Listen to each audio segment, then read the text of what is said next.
ओवीस kitchen या recipe चॅनलमध्ये तुमचे स्वागत आहे. तर आज आपण शिमला मिरचीची अगदी वेगळी अशी रेसिपी पाहणार आहोत. भरून शिमला मिरची किंवा कट करून शिमला मिरची तुम्ही नेहमीच करता, पण अशा पद्धतीने एकदा नक्कीच ट्राय करा. तर चला रेसिपीकडे वळूयात. तर इथे एका कढईमध्ये मी 2 पळ्या तेल घालून घेतलेलं आहे. तेल छान आपलं कडकडीत तापलं की यामध्ये 1 चमचा मोहरी घालून घेऊया आणि 1 चमचा जिरे घालून घेऊया. जिरे आणि मोहरी तेलामध्ये छान फुलून द्यायचं आहे. त्यानंतर आपण इथे 7 ते 8 कढीपत्त्याची पाने घेतलेली आहेत. तीसुद्धा आपण तेलामध्ये छान तडतडून द्यायची आहेत. कढीपत्त्याची पानं घातली की भाजीला खूप छान असा फ्लेवर येतो. हिरवी मिरची आणि लसूण इथे मी छान मिक्सरला बारीक वाटून घेतलेला आहे. तुम्ही इथे कट करून किंवा ठेचूनसुद्धा घालू शकता.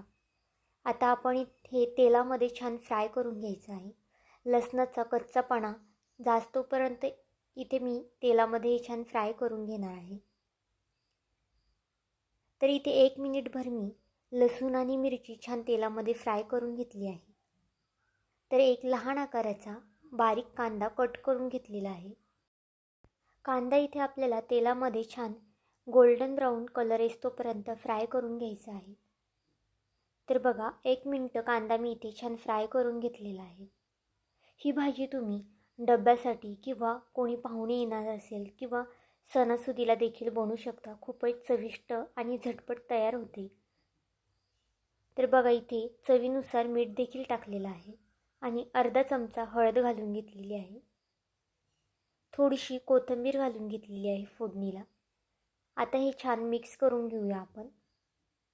1 मिनिटभर तरी कोथिंबीर आणि हळद आपण तेलामध्ये फ्राय करून घेणार आहोत. 1 मिनिट झालेला आहे. आता आपण 1 बटाटा उकडून घेतलेला होता, तो छान मॅश करून घेतलेला आहे.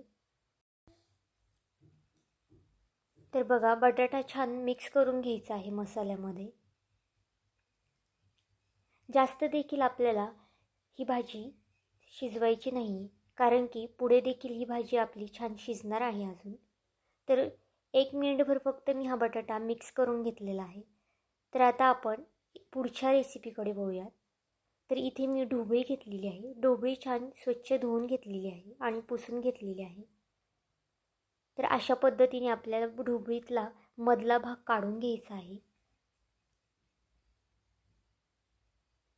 मधला भाग काढून झाला की इथे मी ढोबळी अशा प्रकारे कट करून घेणार आहे.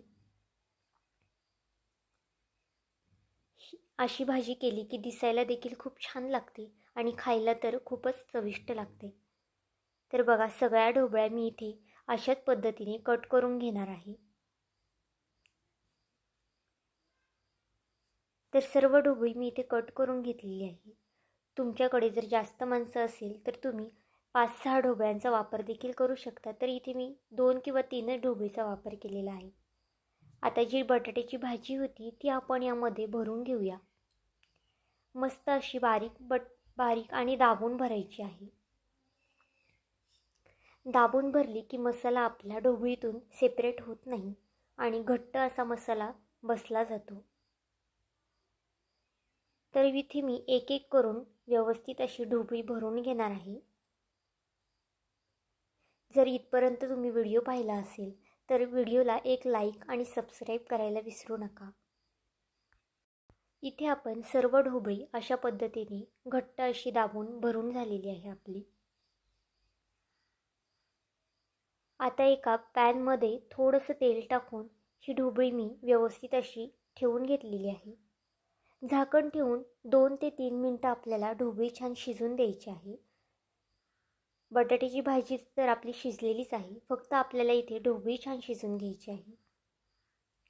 आता एक साईड पलटी करून दुसऱ्या साईडने ढोबळी आपली छान फ्राय करून घ्यायची आहे.